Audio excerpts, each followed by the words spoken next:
for her remarks with questions afterwards. I will moderate the questions. Please do us all a favor and identify your name and affiliation when you ask a question so we can start putting some faces and names around here. And it looks like we're all good in the back. Everybody's ready to roll. So without further ado, I'll introduce the University President, Dr. Robert C. Robbins.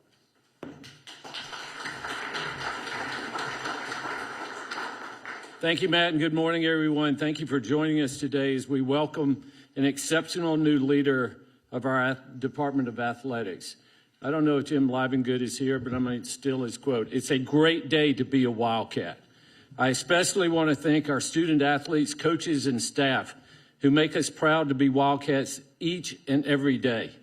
I also want to thank our passionate supporters who enable our student athletes to strive for excellence.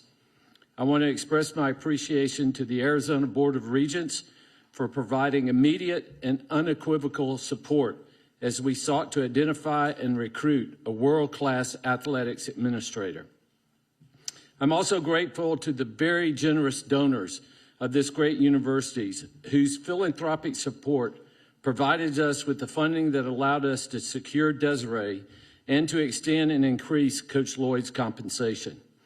And a big thank you to Mike Candrea for stepping up during a difficult time. Mike, I see you. Mike, you are the GOAT. My biggest failure was not to convince you to get one for each thumb, but you've got one for each finger. So thank you for stepping up. We owe you a debt of gratitude, and we all love you, so thank you. This is a critical moment for Arizona athletics. We need someone strong, someone with a national voice, someone with a track record of raising revenue, stewarding resources, and providing strong financial oversight, someone unafraid to come in right now and help us. We are so fortunate that Desireé Reed-Francois said yes. She is exactly what we need right now. Desireé comes to us from SEC country, the University of Missouri, where she has spearheaded change in just 3 short years across all metrics, including on-field performance, academics, fundraising, branding, and innovative initiatives to enhance the student athletic experience. She's been on the cutting edge of NIL and revenue generation, and she always has the student athlete at the center of her work. And that was no more clear to me than the interactions we had yesterday with our incredible students. Her experiences and accolades from a 25-year career in college sports are impressive. And the U of A College of Law, as a U of A College of Law graduate, Desireé knows our community well and continues to stay connected. She was awarded the Alumnus of the Year last year by the College of Law. Dean Miller, thank you for being here and providing that support. And just yesterday, she was a guest speaker at our College of Law interacting with law students. Along with Desireé, we welcome her husband, Josh Francois, and their son, Jackson, who is currently a sophomore at the University of Missouri suiting up for the men's basketball team. Finally, let me be very clear. We will not shy away from tackling our challenges head on. And Desireé will play an integral part in developing the strategies and tactics necessary to succeed in this modern era of college athletics. We will modernize. We will be fiscally responsible, but we will not compromise on our pursuit of excellence. With new department leadership now in place, our head men's basketball coach secured long-term, and Coach Brennan, our new football coach, primed to continue our upward trajectory on the gridiron, and Coach Barnes, who's here, who was that far away from a national championship taking down Stanford. We are set for leadership, stability, and momentum to continue to thrive. Please join me in welcoming our new Director of Athletics, Desireé Reed-Francois.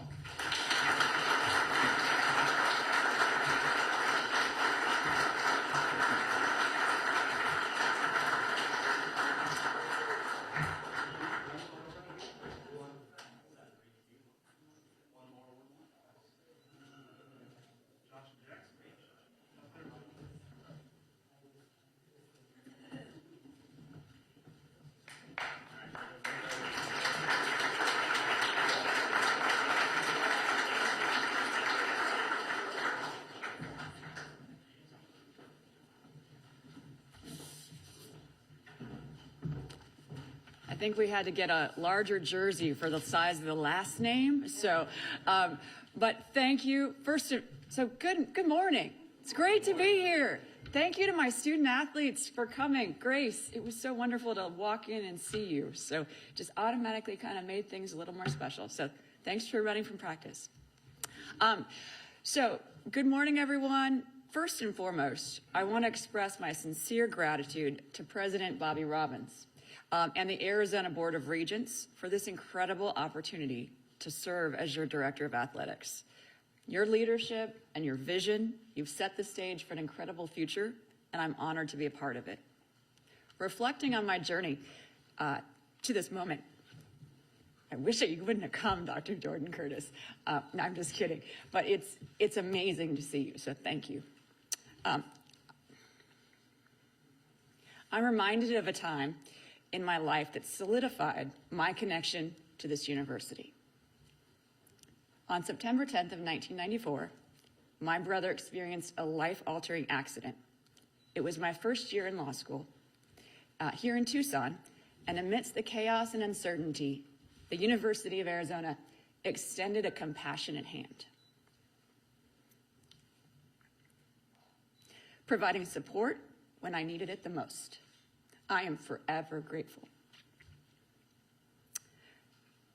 The kindness that was shown to me during this time, and now, during this challenging time, it's my privilege and my duty to give back and help guide the athletic department forward. Leaving behind the incredible people and the community at Mizzou was not an easy decision.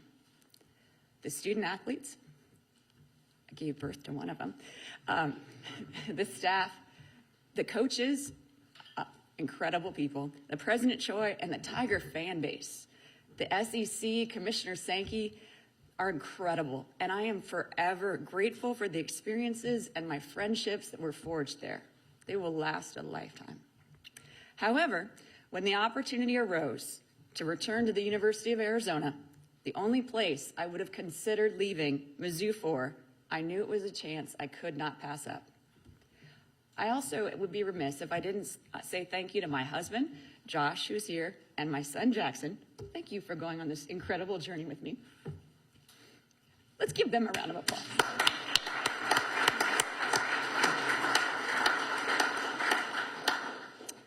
We came back to the U of A this May for graduation ceremonies, and I was telling Josh and Jackson about my time here, and I reflected back to 1997 when we celebrated a national championship in basketball. I remember how exciting it was and I remember how I felt when I heard one shining moment and we saw Coach Olson cut down that net.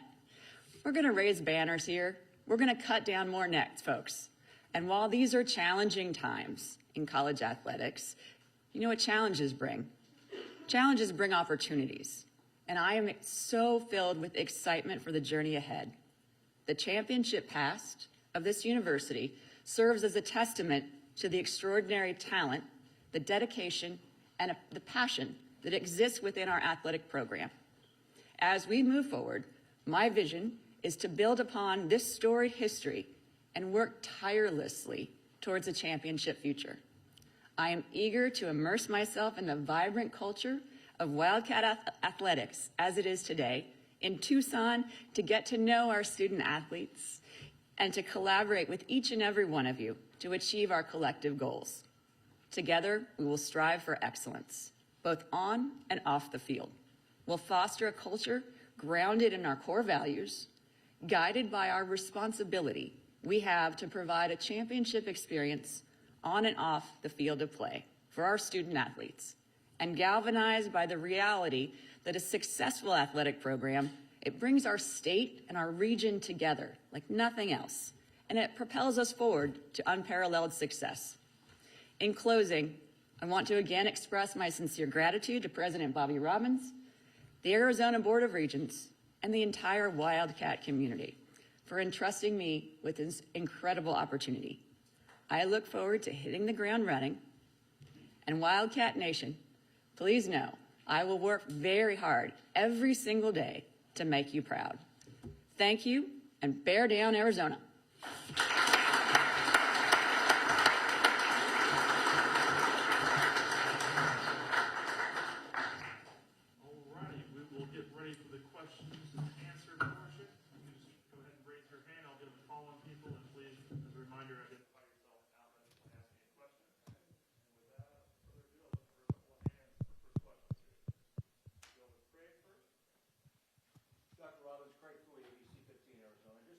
mentioned earlier in the release yesterday, too, just about donors stepping up and helping fund all these things that are going on right now. Can you speak more to that and how you've been able to garner that support financially? Yeah, I think, Craig, we're incredibly blessed here. As you know, in November, we entered into the public phase of our Fuel Wonder campaign. The goal is $3 billion. We're already $2.2 billion toward that goal, and I'm confident we'll exceed our goal. As part of our strategic plan and part of that fundraising campaign, athletics and the fine arts, our two front porches to this great university, are part of it. And so I'm incredibly grateful to all the donors who stepped up and made the commitments when we needed to have them do so that we didn't have to use university funds to continue to fuel the wonder of our athletics department. In the back there, we're going to have Mike coming to you, so we'll go in the back, and then Bruce, you'll be on deck here.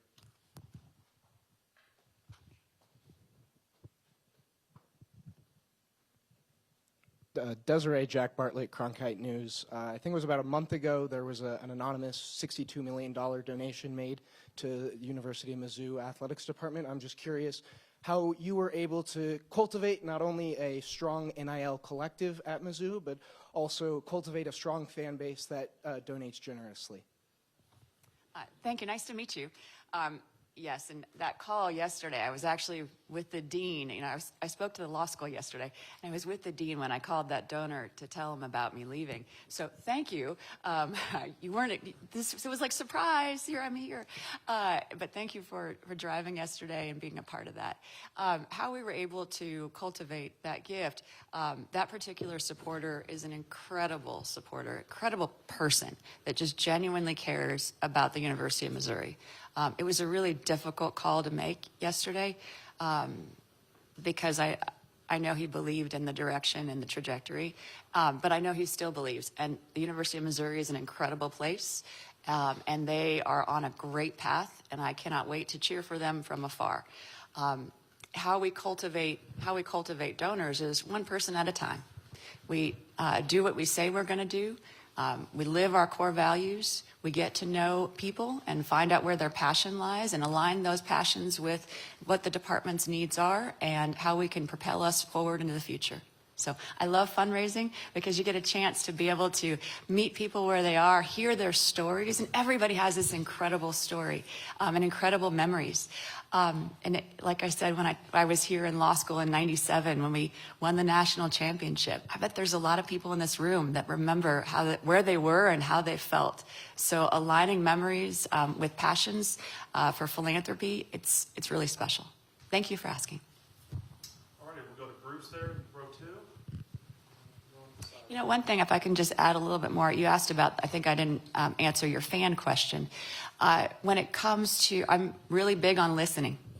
I haven't been to a Wildcat football game since like 1997. I have a lot to learn and a lot of listening to do, and I cannot wait to do that.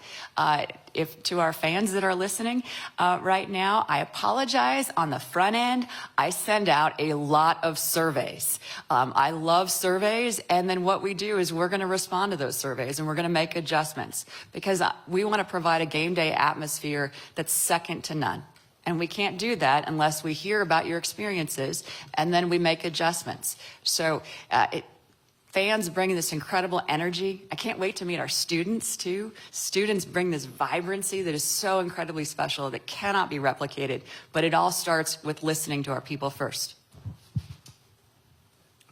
Hi, Bruce Pasco, Arizona Daily Star. I guess this is kind of for both of you, but I'm wondering, I think Dr. Robbins, you said there was a $30 million in philanthropy last year, and I guess I was wondering what is your goal for that number to get to, and does the extra donor funds for these two contracts potentially come out of that $30 million? Do you expect it to grow?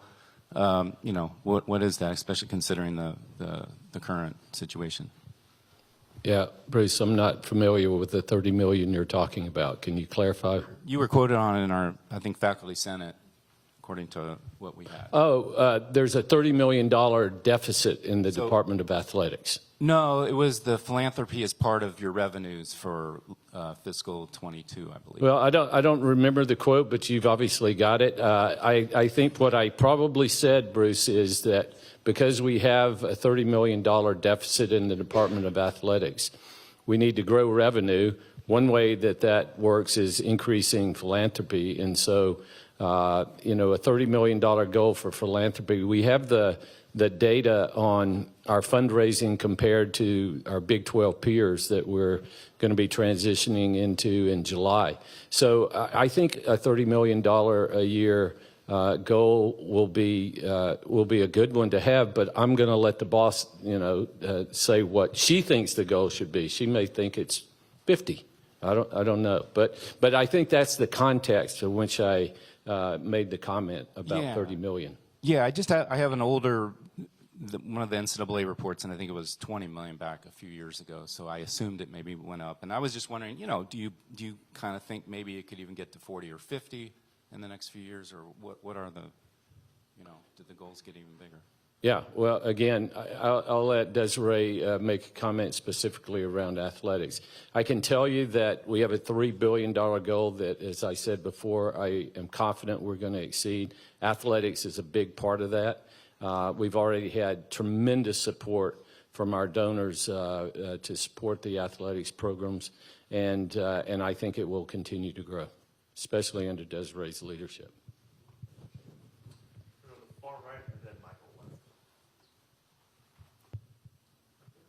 Dr. Robbins, Anthony Remedios, Cronkite News. Can you take us through the process of finding a new AD, especially in such a quick time fashion? Was there a research firm involved or anything like that?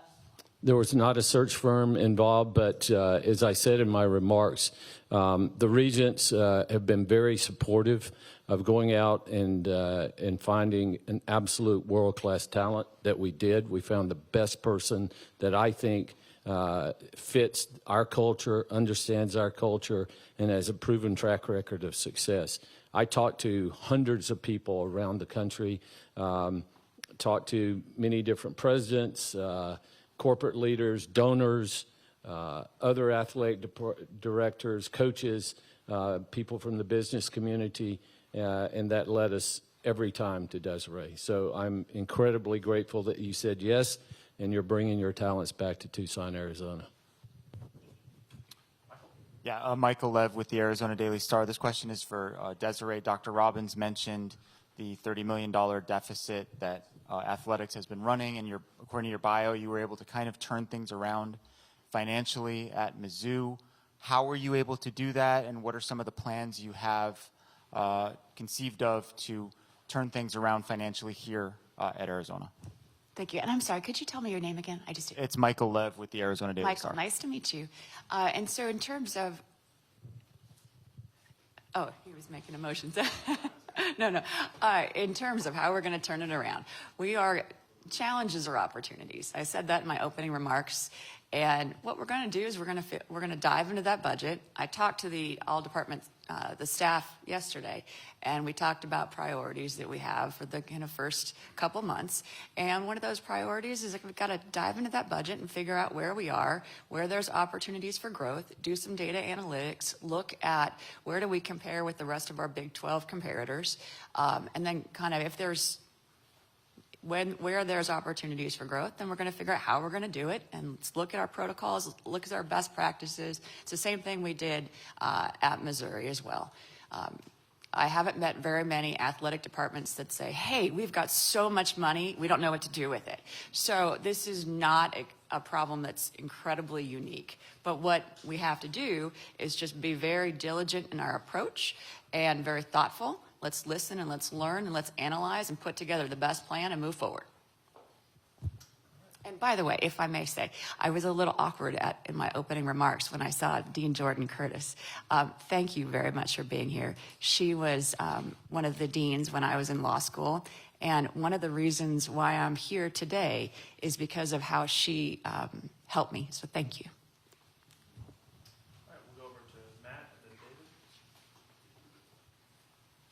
Hi, Desiree. Welcome to Tucson. Matt Reynoldson with KVOA here in town.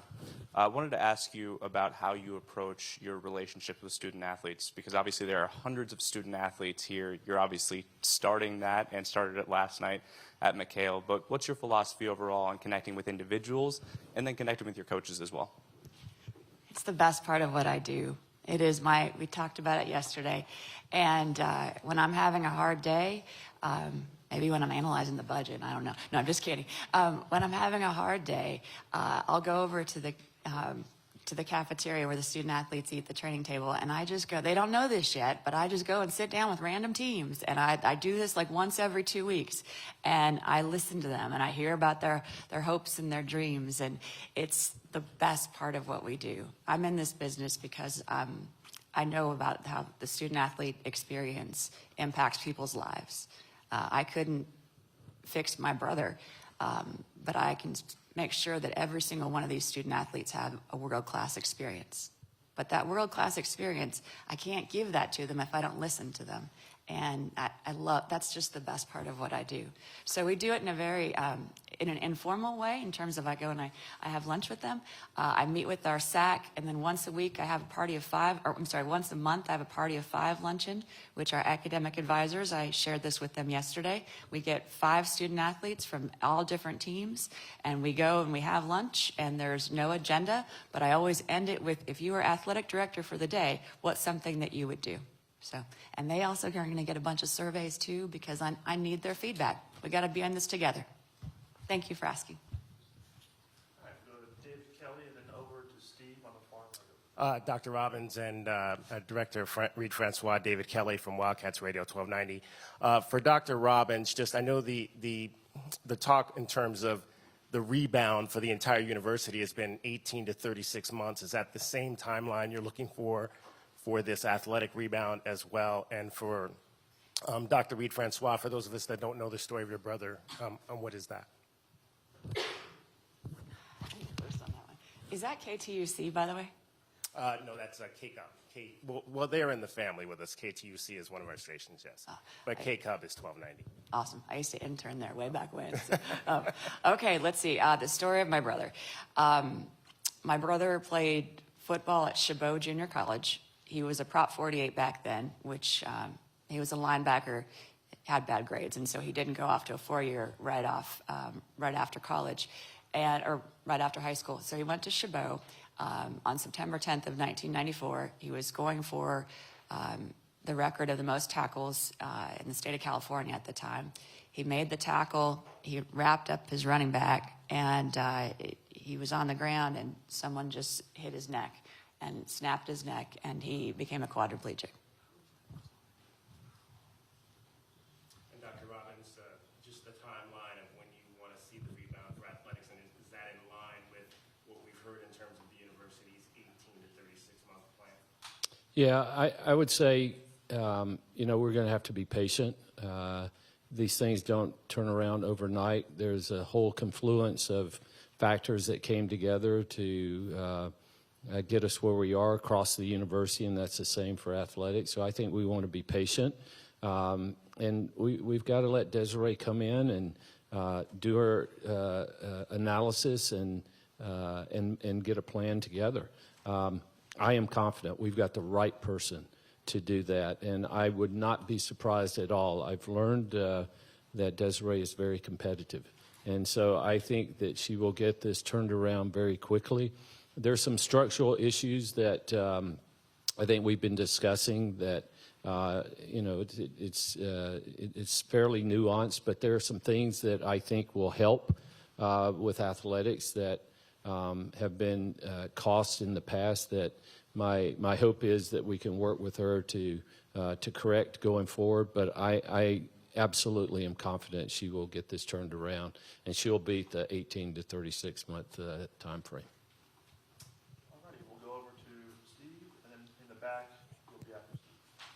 So I can see you. Good morning, Desiree.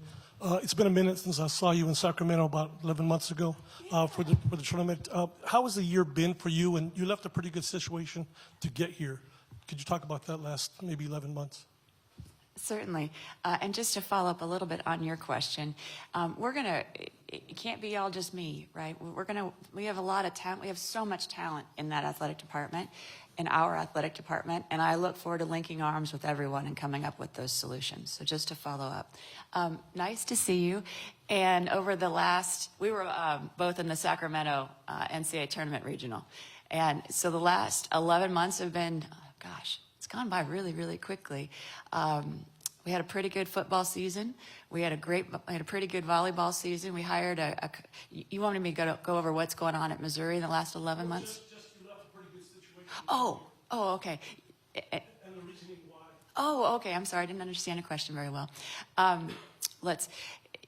It's home. Just quite simply, it's home. I talked about, and I got a little bit emotional at the podium because this is a heart move. This is a move that I know what the University of Arizona can be. I know there are challenges, but I know we have incredible support. We have incredible leadership. And I felt like the University of Arizona was there for me when I needed them. And now my skill sets, I believe, meet what the University of Arizona needs at this time, at this critically important time, when there are so many challenges throughout college athletics, and not only here at the University of Arizona, but throughout the entire enterprise. So it just felt right, and it was an opportunity to come home. Go to the back, and then Brian Peterson, and then Jeff. In the back there.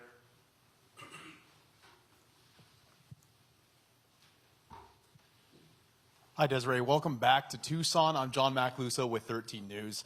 I talked to a student yesterday, a tennis player here at the university, and she couldn't be more hyped to have a woman come in to take over the job. Can you just talk a little bit about what it means to you to be inspirational to students like her? I'm smiling. I was over at the law school yesterday, and someone asked me this question too. And, when I was first of all, what was her name? Who did you meet? Her name was Kodo. She's a tennis player. Awesome. Well, I can't wait to spend some time with her. When I was at the university, at UNLV, I used to get that question posed to me, and quite frankly, I was a little flippant. And I would say, well, I don't know how to be a man, so I'm just going to be a leader. And then, maybe I should go back to that line. I don't know. But then, I went to Missouri, and there were a lot of firsts there, right? And I met with our soccer team, and there was a young lady that was from California, and she was also Mexican, like I am. And she saw me, and she kind of teared up, and I said, where are the tears coming from? And she said, well, I just had never thought of someone that looked like me would be in the chair that you're in. And so I thought, you know what, I need to be a little more thoughtful in that response. My hope is that when my son Jackson has a daughter and I have a granddaughter, which will not be for a very, very long time. Let me be very crystal clear. Yeah. But I hope that my future granddaughter, when she is a successful CEO, that she is asked, what is it like to be a successful CEO? Not what is it like to be a female CEO? Go to Brian, and then Jenna. Hi, Brian Peterson with AZ Desert Swarm. Desireé, you're inheriting a coaching staff, just renewed or extended the men's basketball coach, just hired a new football coach. But just overall, how do you go about evaluating head coaches, their performance, and decisions about whether or not to continue with them, and maybe what you did at Missouri and UNLV in that same standpoint? It's really quite simple. Plan and progress. And then we're going to partner together. I'm going to give you the resources and build excellence around your programs so you can be successful. That's what we've got to do. So I look for coaches to have a plan, show progress. And then hey, I always ask our coaches, what is it that you need to be successful? How can I best help support you? And that's what our department's going to do, right? We're going to have to provide excellence around all of our programs because we all take a lot of pride and we all have a really important part in achieving the excellence that we all expect But every single person that works in that athletic department, they have an incredibly important role. And we all contribute to those. When Coach Olson cut down those nets, it wasn't him by himself. I bet you if he was up here, he would tell you in a very much more eloquent way than I'm telling you. I can just picture his voice, and he would say it with such dignity. But he would probably tell you that every single person contributed to winning that national championship. You know, I had the good fortune of working at the University of Tennessee, and I was on the men's side, but I got to know Coach Summit, and she was this incredible role model. And I asked her once, I said, Coach, how did you, like, what were some of the keys to your success? And she said, alignment. You have to have alignment. You have to have your university leadership, so your president. So you asked me about, you asked me a little bit about why I came too, and I talked about the feeling and the home.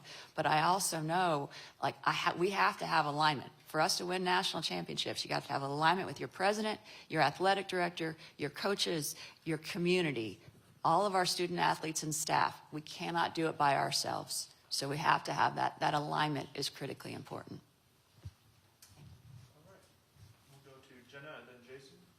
Jenna Fink from KVOA also. Welcome back to Tucson. You've certainly had a lot of accomplishments over your time at Mizzou and UNLV. What are you most proud of as an athletic director? Just the people and the culture. Yeah. The culture that we were able to build, and that wasn't me, that was all of us working together. But culture is so critically important, and that just fills my heart. Hi, Jason Barr, KGUN 9. Welcome back here to Tucson. Just one question, if you could just be specific on something. You mentioned that the university was there for you, and then you mentioned what happened to your brother. Did you have a mentor or somebody who helped you, or did you take time off? Could you just please be a little bit more specific on that? Well, Dean Jordan Curtis, like every week she would check in on me. All of my professors, actually, from Professor Maue to, goodness, Dean Massaro. She wasn't our dean yet. It was Dean Henderson was our dean. But everybody in the administration, to my professors, they all like checked in to make sure I was doing okay, and so it just really meant a lot. I felt very seen and cared for. And I didn't take the semester off. What I would do is, Roman's accident happened in San Francisco Bay Area, and then his rehabilitation hospital was in Palm Springs. So every weekend I would drive, like I would finish, I think I only had a Thursday classes, and I would drive on Friday morning to Palm Springs to help my family, and then drive back on Sundays. We're going to Troy here in the front row, and then Bruce, row 2. Hello, Desiree. Troy Hutchison, GoEasyCats.com. One, when you got that phone call from President Robbins, take me through that moment. And then two, you talked about creating a culture. What is that culture, and what are you looking for specifically with that? I had to pause for a moment, and because it was like a dream come true to come back to the University of Arizona and to be able to lead the department at this moment in time. I was thinking about my son and my husband, and so I wanted to talk with them. You know, my son's a student athlete at Missouri, and he's on the basketball team. And I apologize, I apologize, we're all a little crowded in this room. I feel like I need to talk really fast because we need to circulate some air. But my son has a game tonight, so like the press conference is at 9 o'clock in the morning because we got to get the kid back to, you know, get some kind of pregame warm up. It's just a practical reality of my life. And so, you know, that weighed on me a little bit, right? It's pretty special to be able to walk across the court and see my son play basketball.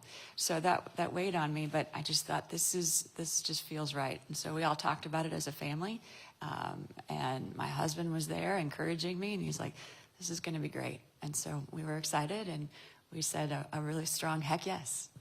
And then you asked about building culture. So it all starts with your people. And I think your culture, relationships, and then results. When we hire, we want to hire people, and we talked about this yesterday at the all-department meeting. You hire people of high character, and by high character, I'm looking for selfless, smart, hard workers, low ego, high outcome and energy. You have to believe, right? So I guess if it all starts with your people, but your people have to believe. They have to believe in themselves. They have to believe in the vision. The vision will be to be a modern model of intercollegiate athletics. They have to believe in me. I have to believe in them. And we have to believe in one another. So you start with your belief, and then you've got to execute. I'm a little obsessive with details. But I think details are the difference between wins and losses, as we all know. But you got to execute really effectively. You got to work really, really hard. And then you got to evolve. The evolution, because this is an ever-changing landscape, so you got to be able to be flexible, to be able to say, hey, you know what, this is changing this way, so let's pivot and let's adjust on the fly.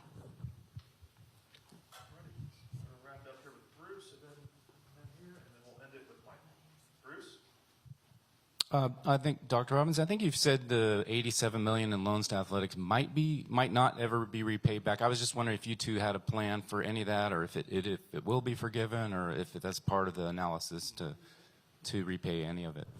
Yeah, I think we've had a lot of conversations, Bruce, with John Arnold and our team about that. Desireé and I haven't spoken about that particular issue, but I know she looks forward with meeting with John Arnold and Matt Hayes and better understanding the finances of the department, and a plan that she'll come up with to work to get back to not only just break even, but positive. And I'm confident that we can get there. A lot of it will, it's just like the national debt. You can grow your way out of it, you can cut your way out of it, or you can tax your way out of it. And so there's going to have to be components of revenue growth. And it's funny, people come to events when you win. So winning is a great equalizer in this whole equation. But there'll have to be some restructuring, and the loans we give loans across the university all the time. And so we'll have to work with Desireé and her team to figure out what that means. Usually these loans are given, like all of the improvements of the football stadium, the new softball stadium, the renovations of the pool, improvements that were made at High Corbett. All of those are loans that were given to the athletic department, internal loan, and they've been paying them back. I think the debt service on those loans are about $15 million a year currently. So we'll have to sit down, and it is a holistic approach to the athletics budget as well as the whole university budget. We will have a plan, and I feel confident in that 18 to 36 month time frame. We'll be on good solid ground. And if I could follow up, Desireé, I was just wondering, I was reading about all the fundraising you've done at Missouri, but also there was a change possibly with some oversight there, and I was wondering what role that played in your decision to leave, and do you expect the oversight situation to be different here? No, that didn't. I came to the University of Arizona not leaving University of Missouri. I came to the University of Arizona because I'm just so excited to come home.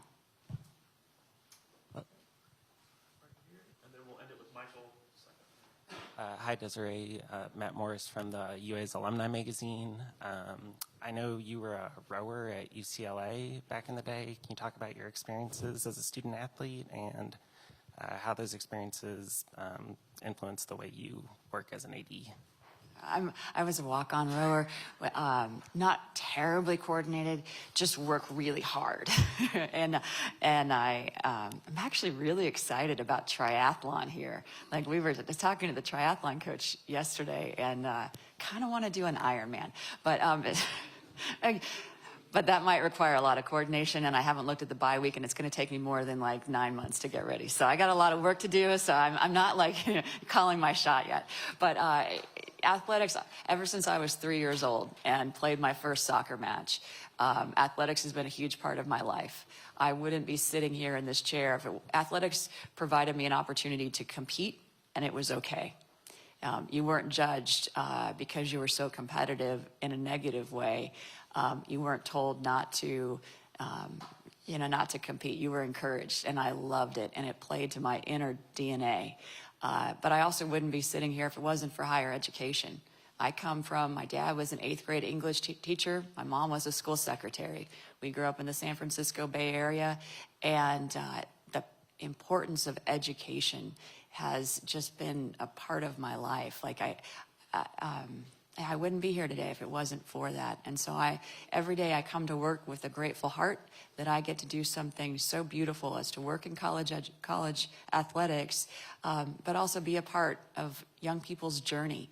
I mean, they're 18 to 22, and I get to be a part of that special moment in time. So very grateful to be here, and thank you for your question. Thanks. We'll wrap up with Michael. Yes, Michael Lev with the Arizona Daily Star. 2 questions for you. I'll ask them one at a time. First one is, there's obviously been a lot of change in the world of college athletics over the last 5 years or so. How has the job of athletics director changed within that context? I think the job of the athletic director is changing almost like every month, right? Well, actually not the job, but the landscape of college athletics is changing almost every month. You have Supreme Court decisions, you have conference changes. I mean, I grew up in the Pac-10, and then it was the Pac-12, and now it's not. So it's ever changing. And when I talked about what I look for to be able to hire, you look for selfless, smart, hard workers, and you have to be able to pivot, right? You have to be able to be flexible, because our enterprise is constantly evolving. But that's what makes it kind of exciting too, right? Instead of just looking at it and complaining about, oh gosh, I remember pre-NIL, blah, blah, blah, blah, blah. Well, you know what? Like, actually seize it as an opportunity, because it's a great thing, and jump on that and use it as a competitive advantage. So how has the athletic director role changed? I mean, we're CEOs of a $140 million company. And so we need to treat the enterprise like that. It's highly regulated, it's highly scrutinized, but it also has an altruistic purpose of higher education, and we need to make sure that we continue to tether athletics to the academy. Okay, and the last one is, one avenue that you could possibly pursue to cut costs is to maybe reduce the number of sports programs that Arizona has. I believe it's 22, and I think the average in the Big 12 is around 17. Is that something that's on the table for you? No. And I think Coach Candrea had a really good quote. Was it last week, Coach? Yeah, last week. And President Robbins told me about it, and I loved it. I think now I'm gonna butcher it, so I can kick it to you. But what I think that you said was something along the lines that you hope the Big 12 gets up to the University of Arizona standards. Is that something like that? Yeah, all right. Well, his answer is way better than mine, but it's the same sentiment. So thank you. And thank you very much for leading the department. And I had the good fortune of hiring one of your former players in Chrissy Fox, and you taught her well. She's an incredible coach, and yeah, great alum. Thank you, everyone, for coming.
journeys that you went through. I'm very excited.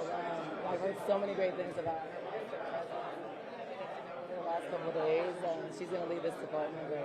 And a very powerful, strong women, so it's great for all the women here especially. And it's a difficult time, obviously, financially. Things are changing so quickly. To have somebody that's had such great success at Mizzou come here now to kind of carry that model here to the University of Arizona. Definitely. I think to have the experience and that has the track record and has been there, done that is very valuable. And for as a head coach, NIL is so important. And we know what the SEC does. They lead it, and they're the best at it, and it's hard to compete with that. So I think that just we're bringing that experience and the excitement and the belief in NIL is huge because the bottom line is we don't win with that. And so when you have a president and athletic director that understand that, it helps you win more games because that's the reality of our sports now.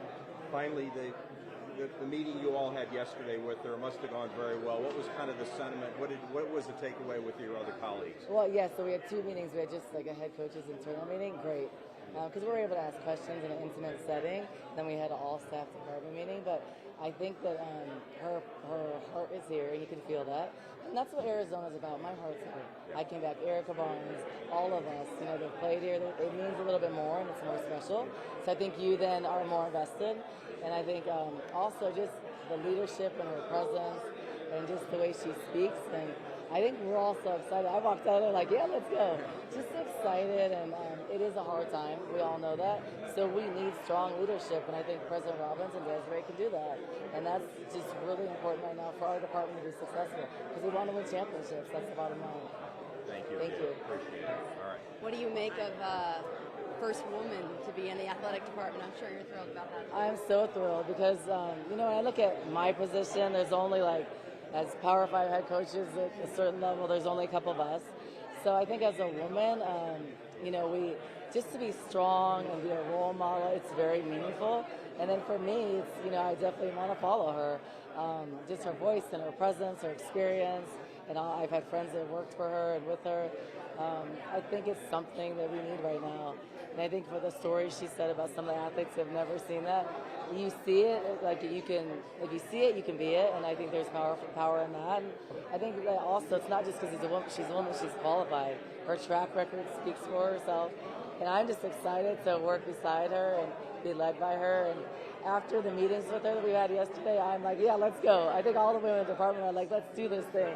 It's a great time for Arizona women's basketball and our department. You mentioned the meeting you had with her. What qualities stood out in your mind about her? When you have a chance to talk to her one-on-one, was it more of a group setting? That she is very detailed, very business-like. I love the fact that she really understands NIL, and she's all for it. And that her background in SEC, they're the ones that do it the best. So that was really meaningful as a head coach because that is probably one of the most important things for me in the program right now. So when you hear that, it's like, yes, because that's been a struggle for women's basketball. It probably isn't for football and men's basketball, but it is for us, and that's the reality. So when someone understands that and gets that and comes from a place that does it better than anybody, that's exciting for me because it's going to help us win games. And then just to have a female, I'm really excited because there aren't a lot of females in her role or even in my role. So when you have strong leadership, it just makes it even better.